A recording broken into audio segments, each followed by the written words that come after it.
Our friend Joe Simpson had a pretty good seat for all this stuff. Joe's been a part of Braves broadcast in one way, shape, or form since 1992 after his own playing career wrapped up. Joe, good morning. Nice to see you.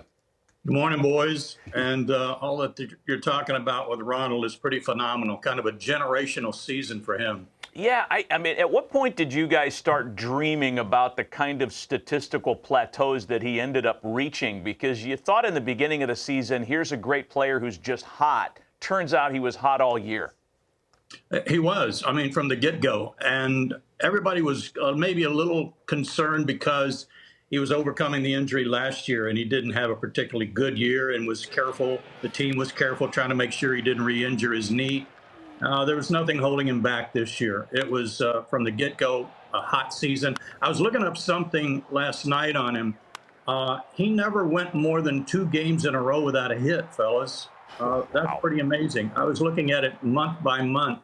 And when you do that, you know you've been hot all year long. And that's one of the things is consistency. This past season, I think, is one of the reasons that he's a lock for tonight.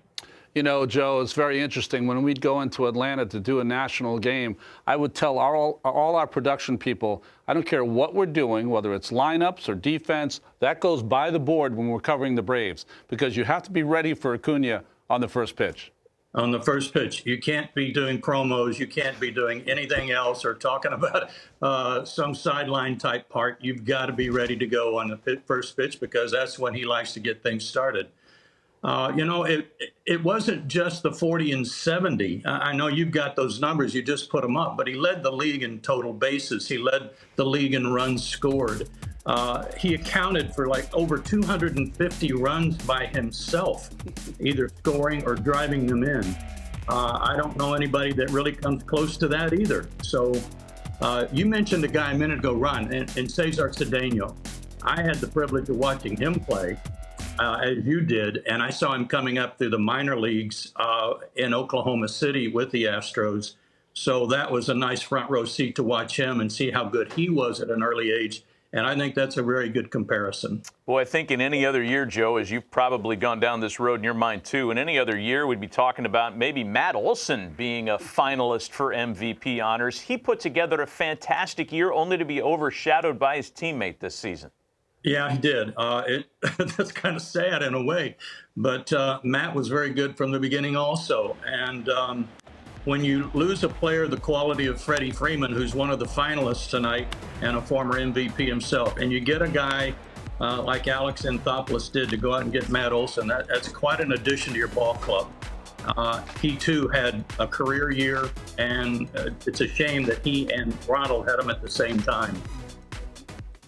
Joe, we play the immaculate grid game all the time here. I'm not sure if you're familiar, right? You try to fill in squares and find players that played with various teams. And for the benefit of our audience who know your work with the Braves, a lifetime in the sport, and there's almost this Zelig-type quality your career has to the degree that you were bench side with George Brett. We do this to you every time we have you on the program. For the famous pine tar incident. We'll roll this video for our viewers that have never seen it before. Here it is from '83. Brett hits the homer. The bat's confiscated. Terry McClelland. And you come out as soon as George comes out to try to gather in your teammate. George loses his mind. We've seen this video many times. And here comes Joe. We have a spot. There you are. You're trying to restore the peace here. Well, they had to wash my jersey right away. I wasn't even playing that day, but from the spit coming out of George's mouth, it was pretty rough. I told later we did an interview for NBC, the Game of the Week, and I filled in for Garagiola doing the interview with George, and I said he came out of the dugout looking like Charles Manson, and that was fairly accurate at the time. Call that one of the things that we'd probably get disciplined for if we said on a broadcast today. But, I mean, how many times have you been asked about that at Royals gatherings with George in the room? Have you guys ever addressed it together? Oh, we have many times. And in fact, when it rolls around every year, I get a text from him or a phone call. And usually it's a thanks for saving me, buddy, so I didn't go to jail. When Joe Brinkman had his arm around his neck, along with Leon Roberts and Jose Martinez, were telling Joe, let him go, let him go. And Brinkman's eyes were as big as saucers. And he kept looking at us saying, are you sure? Are you sure you've got him? And finally, Joe let go. I mean, that freeze says it all. I mean, Yeah. that's as good as it gets. Joe, we really appreciate the visit, the insights on the historic season that you watched in Atlanta. We wish you and your family the best this holiday season, and we look forward to visiting with you again soon. Same to you guys. Happy Thanksgiving.